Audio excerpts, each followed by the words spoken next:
Hello, everyone. This is Chala, CEO and founder of The Repositioning Expert, coming to you live with another Tuesday Tea Time with Chala with a ridiculously small, oh, there goes my light.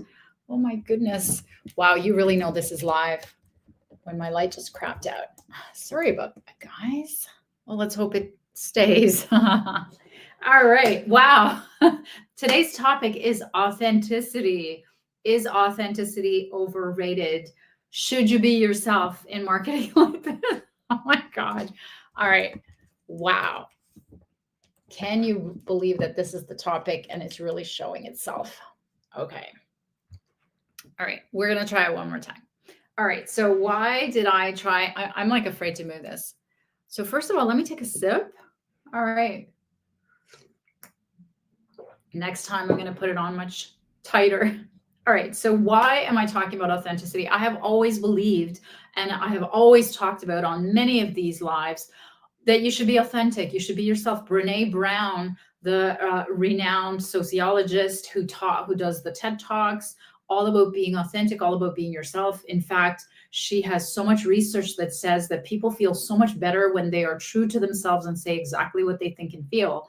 But a new book that's come out, it's called Don't Be Yourself, Why Authenticity is Overrated, by a psychology professor at Columbia University, comes up with brand new research and points about why you should not be exactly how you want to be, both in the workplace, but in I'm reusing this for your marketing, because I've always espoused that B2B marketing, any kind of marketing, should be where you are the founder, so the brand is you, and the more authentic you are, the more trustworthy you are. Now, this professor makes a lot of really good cases, a lot of really good different examples of where you need to zip it up or curtail it or tweak it. And I am in 100% agreement with all of these, but I just thought this was so interesting, I had to share it with you. So the paradox is feeling good about yourself versus being valued by others. So making other people feel good about themselves in a way that's not violating your own authenticity. So here's some examples. In your marketing or when you're networking, talking about your political beliefs. And even though I'm in Canada, all of my business is in the US, so I know this is a very hot topic in the US right now. So how to soften it is what the book is saying is bite your tongue to come across as diplomatic and mature. The way that I think you can do that is when you're expressing your views about something, a political belief that is bugging you or you want to change, talk more about the positive change that you'd like to see instead of pointing out, what isn't working, who isn't working, what's going on. So when in doubt in your marketing, when you're expressing your own opinions, if you can make them more positive, especially when it comes to something so loaded and emotional, like they always say, politics and religion, you never talk about it. And that's because it gets into some very, very emotional territory. So paint a picture perfect reality of what you'd like, instead of pointing to anything that's polarizing if you feel like you have to express your political beliefs in your marketing or when you're networking for your sales and marketing. Number 2 is venting raw emotions. When you get mad or when you're extremely upset, it looks, I know to you it feels good because that's who you are and that's your emotional, yourself, that you're being as authentic as you can get, but it doesn't look professional. It looks volatile. It can feel unsafe. Whether you're doing this in a post or in an email or in your marketing or on videos like this. And when you manage emotions and when you self-regulate, then you earn people's trust. And even if it feels less authentic, that's what this expert is saying is you need to self-regulate. And I have to agree with that, both in the workplace and in your marketing. Number 3 is radical honesty versus tact. So this is like I'm just being honest. So this is where you're trying to own up to the fact that it's a good thing for you to be authentic and honest, versus if you critique with diplomacy. So this is something that I had to learn, because one of the things that I've done for the last 10 years is I ask for volunteers where I speak in conferences, and I ask for them to do their I ask for them to do their elevator pitch. And then I now ask for a permission to polish their pitch. But when I first started doing this, I was brutally honest about some of the things that some people were saying that they, like, after I got through 2 hours of telling them how not to be generic and how to pick a target, people would stand up and do exactly that. And it would be so frustrating to me.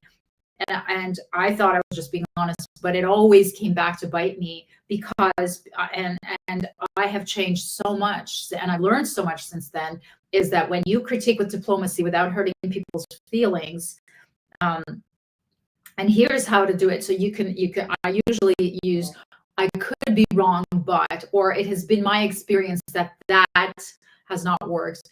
So when you soften it with diplomacy, critique can actually be valued, instead of, being like radical candor versus tact. Number 4 is sharing your personal struggles. There's an entire, streams and streams of social media fandom and content that is all about who is going through, how they're going through a struggle. And this can go from business to B2B to B2C. And these people become widely followed, and, pain points sell, and they actually have a lot of following and influence. But there is a downside, because your insecurities and your failures and oversharing them can really play with your credibility. So here's how you do this. And in fact, this is like a classic question when you're in an interview and people ask you for your weaknesses. So the way that you position it is that, 1, be selective about how you share it and who you share it to, if you're going to be talking about your struggles, and make sure these are past struggles. So that is one way that you can even position it in an interview. If you're going to an interview, I used to struggle with perfectionism or skipping deadlines or whatever it is, and now I have done this, put this into place so that doesn't happen. So we always use phoenix rising stories in my clients' presentations. I use them in mine, and I always talk about my failures in the past, how I've learned from them, and what I've learned, and how I've corrected them, and then what the results are. So always, show how you overcame the hell. And I love Danielle Laporte is a motivational speaker, and she always says, and I remember I saw her speaking, I don't know, I think she had just gotten divorced, and she was saying how this is her quote, don't ever talk about your hell while you're in it. And I love that quote. So that pretty much goes for that number 4, sharing personal struggles. Number 5 is dress and appearance. Now, there are lots of people who are, embracing a much more comfortable lifestyle. Those trade show floors are hell to walk on in heels or any other kind of uncomfortable shoes.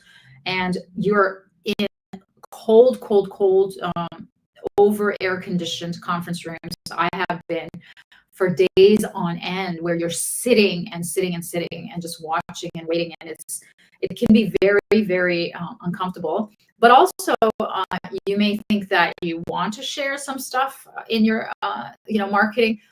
So the dress and appearance, and that's why, for example, I keep my Instagram personal and separate, because I have fitness from like maybe a couple of years ago, but I have fitness blogging on there, where I've done swimsuit body shoots, and I've done where I share all my workouts and what I eat, what I don't eat, and my progress. So that's separate, and if you really, really dig into it, you can find it. But most of my marketing happens on LinkedIn, because that's where my prospects are. But tracksuit at a conference does not mean, that you're so special because you look so different. It looks disrespectful and it looks like you don't belong.